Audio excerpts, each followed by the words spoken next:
बाजारात मिळणारे मुखवास किंवा सुगम घरीच कसं बनवायचे आज मी ते तुमच्यासोबत शेअर करते। 1 वाटी आपल्याला शोप घ्यायची आहे, 1 वाटी तीळ, 1 वाटी भाजलेले धना डाळ ते मार्केटमध्ये अवेलेबल होऊन जाता, अर्धी वाटी ओवा आणि 1 वाटी जवस घ्यायची आणि त्याचबरोबर एका वाटीमध्ये 2 चम्मच हळद आणि 2 चम्मच काळं मीठ घ्यायचे। एका भांड्यामध्ये अर्धा ग्लास पाणी घ्यायचे आणि हळद आणि काळं मीठ त्यामध्ये चांगलं मिक्स करून घ्यायचे।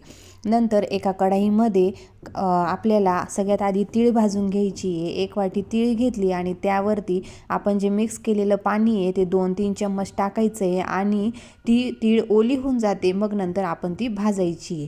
सलग आपल्याला कमी गॅसवरती 5 मिनिट भाजल्यावर तीळ आपोआप मोकळी होऊन जाते आणि कुरकुरीत भाजली जाते, तोपर्यंत आपल्याला ते भाजायचं आहे। आपल्याला त्यानंतर धना डाळ भाजली, धना डाळमध्ये आपण पाणी टाकायचं नाही आहे, कारण धना डाळ ऑलरेडी खारसट चवीनेच आपल्याला कुरकुरीत मिळते, म्हणून ती थोडीशीच भाजायची आहे। नंतर ओवा घ्यायची आहे, ओवा पण त्याच पद्धतीने भाजून घ्यायची आहे। नंतर जवस घ्यायची आहे, जवस थोडी चिकट असते, भाजायला टाईम लागतो, त्यामुळे कमी गॅसवरती खरपूस होईपर्यंत भाजून घ्यायची। आणि सगळ्यात शेवटी शोप घ्यायची, शोप पण त्याच पद्धतीने करायचं आहे।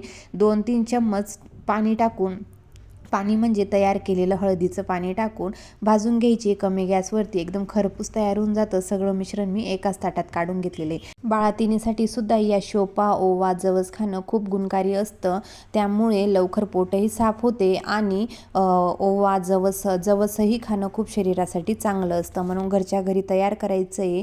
1 महिना आपण याला स्टोअर करू शकतो आणि व्यवस्थित जर पिशवीत बांधून ठेवले, एअरटाईट कंटेनरमध्ये ठेवलं तर 2 महिनेही या ओवा आणि या शोपा सुगम किंवा याला मुखवास म्हटले तरीही चालेल, हे कुरकुरीतच राहते। घरात मिळणारी कुरकुरीत सुगम घरच्या घरी तयार झाली। चला, आवडली असेल तर चॅनलला नक्की सबस्क्राईब करा।